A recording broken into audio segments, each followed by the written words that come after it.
morning, control. 805, 1040. 1040, attention. Good morning, and Alpha Fantastic 3020, sir. You as well, controller.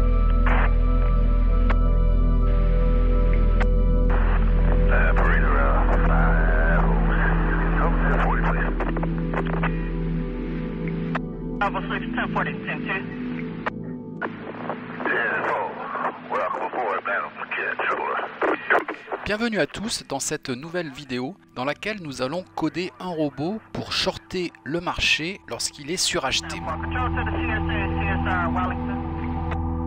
Ça va nous permettre de voir qu'il est possible de coder de façon assez simple une stratégie profitable sur le Nasdaq. On va partir comme exemple de configuration recherchée des marchés un peu comme ici où on a plusieurs bougies haussières qui se succèdent. Ça va nous permettre de faire une fonction pour par exemple détecter sur les 7 dernières bougies 6 ou 7 bougies haussières comme ici. On est parti. Comme d'habitude, on va commencer par enlever propriété stricte, fonction onInit, fonction onDesinit. Pour commencer, on va faire une fonction qui va retourner le nombre de bougies haussières. Ça sera une fonction qui va retourner un chiffre entier. Je vais l'appeler compteur bougie hausse. Et elle prendra en paramètre le nombre de bougies que je veux tester. Donc on va dire nombre bougies. Alors, on est parti. Cette fonction, elle doit détecter donc le nombre de bougies haussières sur les dernières bougies. On va prendre une valeur par défaut. Donc par défaut, on va dire que bougie hausse, elle est égale à 0. On va faire une boucle for avec donc la valeur de i. Donc i est égal à 1, ça représentera donc la bougie précédente. Ok, donc là on a passé le trade. En fait l'idée c'est de compter 1, 2, 3, 4, 5, 6, 7.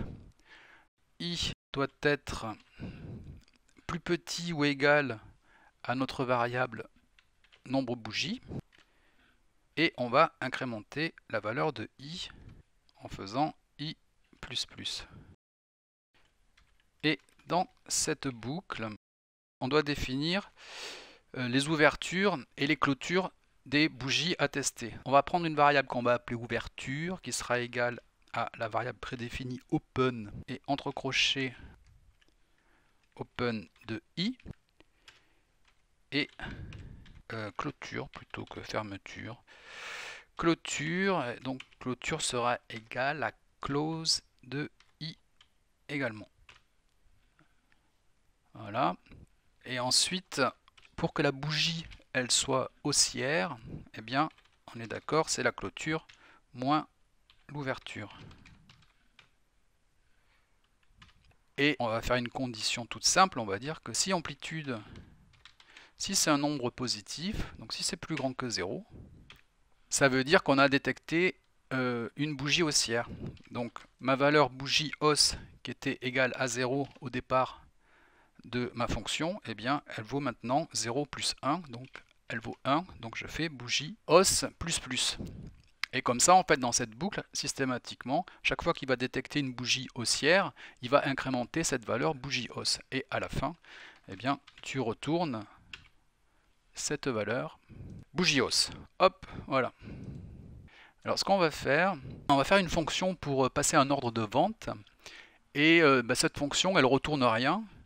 Et elle s'appelle simplement vendre et elle prendra en paramètre un nombre entier qui sera le stop et un nombre entier qui sera le profit. Et à l'intérieur de cette fonction, on va lui donner un numéro magique puisque on a besoin d'identifier l'ordre qui va être passé et la valeur du lot. De la taille de la position, nous on fait 10 centimes le point, donc c'est 0,01.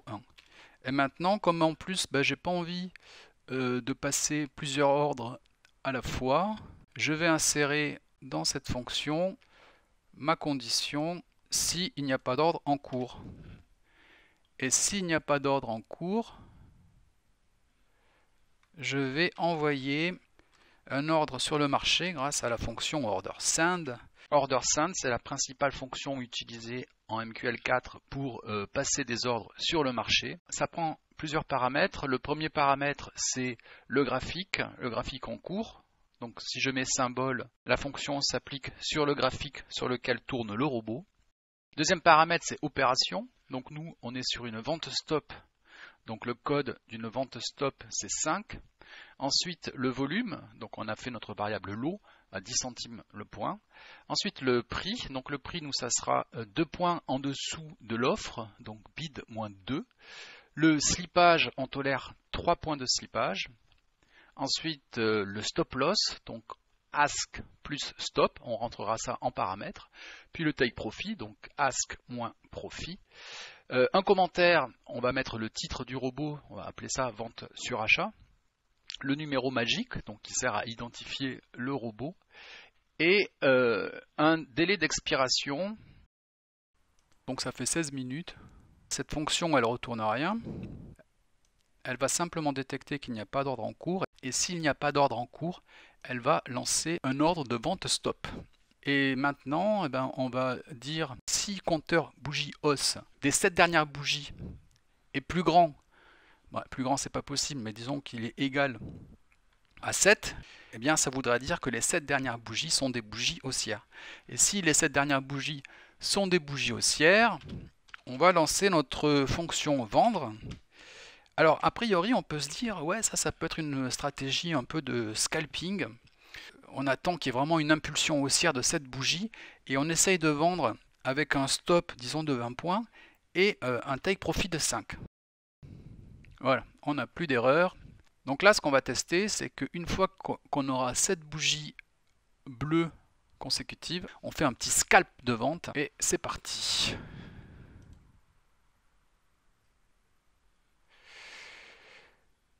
Et là, on constate que c'est pas très bon, c'est même plutôt mauvais. Pourtant, on aurait pu imaginer qu'une approche scalping aurait pu fonctionner sur ce genre de stratégie. Et bien là, on voit que ça ne fonctionne pas très bien. Et pour vous montrer que le scalping c'est quelque chose de difficile et qui ne marche pas tout le temps, si simplement je change le take profit et plutôt que de gagner 5 points, je vais partir sur une stratégie de day trading avec un fort ratio, avec un stop à 20 points et un take profit à 180. Je compile et on va tester ça. Et là, on voit que le résultat est quand même sensiblement différent. Alors on n'est pas dans un robot extraordinaire, mais là on est passé dans un robot qui est positif, puisqu'il gagne 142,70 €, soit 1470 points. Ce qui est important aussi de noter, c'est qu'on a passé 1021 trades, donc c'est énorme. Ce qu'il faut voir en termes de trading, c'est le ratio qu'on a, combien on gagne ou on perd par trade passé. Si je fais 142,70 divisé par 1021, donc par trade passé on va gagner 14 centimes. Moi personnellement, pour que je lance un robot sur le marché, 1, il faut que je l'ai testé en démo pendant une certaine longue période, et 2, il faut qu'il gagne minimum 1 € par trade passé. Donc là on est quand même très loin de ce ratio là. Alors si on revient sur un exemple d'un trade qu'on a passé, donc celui-ci. Donc on a bien 1, 2, 3, 4, 5, 6, 7 bougies bleues qui se succèdent et notre vente stop qui se déclenche 2 points en dessous du prix de l'ouverture. Ce qui peut nous permettre, si jamais le marché continue de monter, d'avoir un ordre qui ne sera pas déclenché et ça nous évite une perte. Maintenant, ce qu'on peut essayer de faire, c'est plutôt que de lui dire on veut que la bougie soit positive, que l'amplitude soit supérieure à 0. On peut mettre par exemple 5. Donc on veut que chaque bougie, elle ait au moins une amplitude de plus de 5 points. Comme ça, ça va nous éviter d'être sur un marché sans réelle tendance haussière. Nous, ce qu'on recherche, c'est une configuration comme celle-ci, avec un marché en tendance, avec 6 ou 7 grosses bougies haussières qui se succèdent. Et on voit d'ailleurs qu'on a un RSI qui est largement suracheté sur cette période. Alors ce qui pourrait être intéressant également, c'est justement de faire une fonction qui va calculer la moyenne du RSI, disons par exemple sur les 10 dernières bougies ou sur les X dernières bougies, on pourra le passer en paramètres et ça va nous permettre de confirmer qu'on est bien sur un marché suracheté. Donc ici, on va faire une fonction qui calcule la moyenne du RSI sur les X dernières bougies. Alors on est parti. Cette fonction, elle va retourner un nombre à virgule, donc c'est une fonction double. Elle va s'appeler moyenne RSI, une fonction qu'on a déjà codée. Elle prend en paramètre un nombre entier qui est le nombre de bougies qu'on veut tester. On va appeler ce paramètre nombre bougies RSI. Pour calculer la moyenne du RSI des dernières bougies, on va avoir besoin de stocker la somme de ces valeurs dans une variable. Ça sera une variable double, puisque le RSI c'est un nombre à virgule. Et cette variable, on va l'appeler somme RSI. Et au départ, elle vaut 0. Ensuite, on va faire une boucle for. On va faire une boucle for donc, de la première bougie, donc x égale 1. Et x doit être plus petit que le nombre bougie RSI plus 1. Ok, puisqu'on est d'accord, si on part de la bougie précédente, donc la bougie qui aura l'index 1, et qu'on veut aller jusqu'à la bougie 10, on doit aller, x doit être plus petit que 11. Donc nombre bougie RSI plus 1. Et on va incrémenter la valeur de x. Et maintenant, dans cette boucle, on va calculer la valeur du RSI sur chaque bougie. Et on va la stocker dans une variable que je vais appeler RSI de x. Et cette variable, elle sera égale à la fonction prédéfinie iRSI qui est à droite sur l'écran. iRSI prend en premier paramètre le graphique sur lequel tourne le robot. Donc si je mets nul, c'est le graphique en cours, le current chart. En deuxième paramètre, c'est le time frame. Nous, on est sur un graphique de 1 minute. Mais également, si je mets 0, ça veut dire que ça sera la time frame du graphique sur lequel tourne le robot. Ensuite, c'est la période du RSI, donc nous c'est 14. C'est un RSI qui est calculé sur les prix de clôture, donc price close. Et enfin, le shift, sur quelle valeur on veut attribuer ce prix.